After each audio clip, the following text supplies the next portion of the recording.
الصلاة والسلام عليك يا رسول الله. الصلاة والسلام عليك يا حبیب اللہ.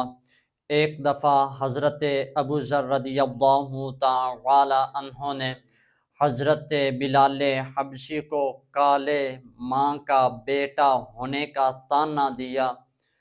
حضرت بلال حبشی رضی اللہ تعالی عنہ میرے حضور خاتم المرسلین صلی اللہ علیہ وآلہ وسلم کی بارگاہ اقدس میں تشریف لے گئے اور فرمایا، عرض کی، یا رسول اللہ خاتم المرسلین صلی اللہ علیہ وآلہ وسلم، میں جس وقت سے اسلام لایا ہوں اس وقت آج تک میں اتنا دکھی نہیں ہوا ہوں جتنا دکھی آج میں ہوا ہوں.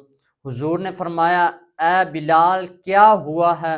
حضرت بلال حبشی رضی اللہ تعالی عنہ آپ حضور کی بارگاہ اقدس میں عرض کرنے لگے، یا رسول اللہ خاتم المرسلین صلی اللہ علیہ وآلہ وسلم، مجھے ابو ذر نے کالے ہونے کا طعنہ دیا ہے.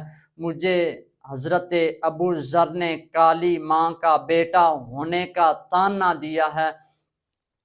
حضور خاتم المرسلین صلی اللہ علیہ وآلہ وسلم نے فرمایا، اے بلال جاؤ ابو ذر سے کہو، جس خواتین میں سے میں نے دودھ پیا ہے ان میں سے حضرت ام ایمن جس کا رنگ سانولا تھا، جاؤ اور ابو ذر سے کہو کہ یہ جو طعنہ مجھے دیا ہے وہ اپنے نبی کو بھی دے، کیونکہ میں نے جس کا دودھ پیا ہے اس میں حضرت ام ایمن جس کا رنگ سانولا تھا.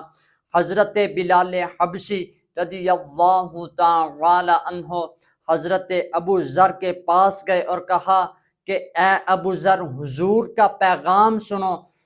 حضور فرما رہے ہیں کہ جاؤ ابو ذر سے کہو، جیسے مجھے طعنہ دیا ہے ویسے اپنے نبی کو بھی طعنہ دے.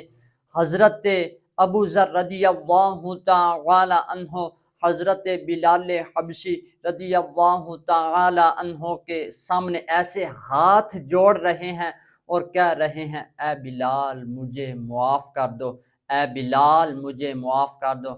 یہ کیسے ہوا کہ محمد سے وفا تو نے تو ہم تیرے ہیں، یہ جہاں چیز ہے کیا لوح و قلم تیرے ہیں. قوت عشق سے ہر پست کو بالا کر دے، داہر میں اسم محمد سے صلی اللہ علیہ وآلہ وسلم سے اجالا کر دے. وما علینا الا البلاغ المبین.